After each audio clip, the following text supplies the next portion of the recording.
Assalamualaikum Pak, selamat malam. Saya dari wartawan Pak. Ya.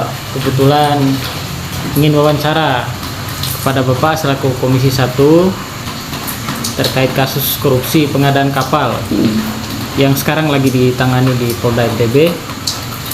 Jadi selaku Komisi 1, apa tanggapan Bapak, pesan-pesan moralnya terhadap kasus ini? Ya, terima kasih ya Adinda wartawan yang sudah berkunjung di kantor redaksi Koran Stabilitas. Kebetulan saya malam ini ada briefing lah dengan adik-adik bahwa dalam menjalankan tugas jurnalis itu memang butuh proses yang panjang. Tapi alhamdulillah hari ini, malam ini saya didatangi oleh seorang wartawan yang cukup senior ya, Om Guntur ya, yang mengenai penanganan kasus korupsi pengadaan kapal ya di Dinas Perhubungan Kabupaten Bima yang tahun anggaran 2020-2021 ya. Saat ini lagi ditangani di Polda NTB, di unit Diskrimsus Polda NTB. Selama saya pantau kasus ini penanganannya sudah hampir setahun ya. Ya belum setahun, sekitar 8 bulan 9 bulan ya. Bahkan terakhir saya baca koran itu sudah mau naik ke tingkat penyidikan.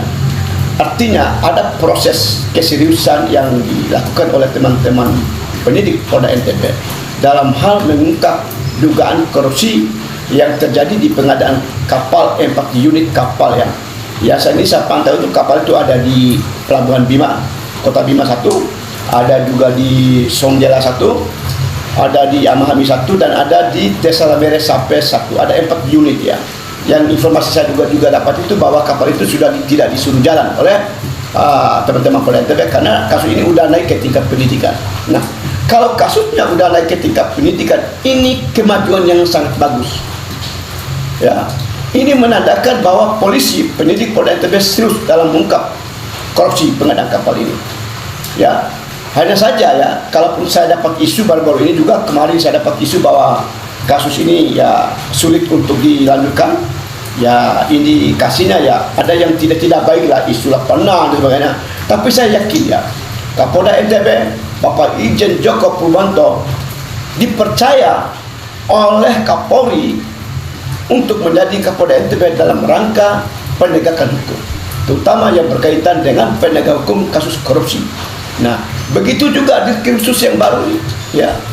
Bapak Diskrimsus yang baru juga ini berkomitmen dalam rangka pemberantasan korupsi. Makanya butuh proses ya, ada di wartawannya.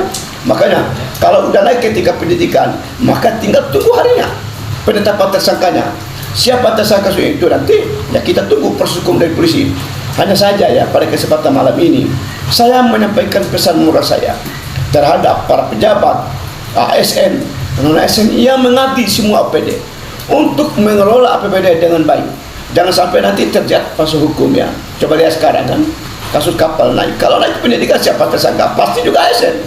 Nah, kenapa kita tidak pelajari beberapa kasus korupsi yang pernah ditangani atau udah masuk dalam proses persidangan?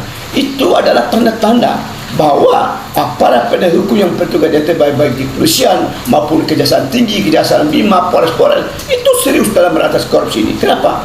Karena korupsi ini membuat rakyat derita, membuat daerah tidak bisa maju dan berkembang. Kenapa? Perilaku korupsi. Oleh karena itu, sekali lagi saya atas nama ya wakil rakyat ya memberikan dukungan moral terhadap Polda NTB, terutama teman-teman di sini untuk menegakkan hukum seadil-adilnya, dan segera ya penetapan tersangka kasus ini juga ditunggu oleh masyarakat NTB, khususnya masyarakat Bima dan Ambojo. Terima kasih Pak Wartawan. Iya, oke, terima kasih banyak Pak Dewan. Ya.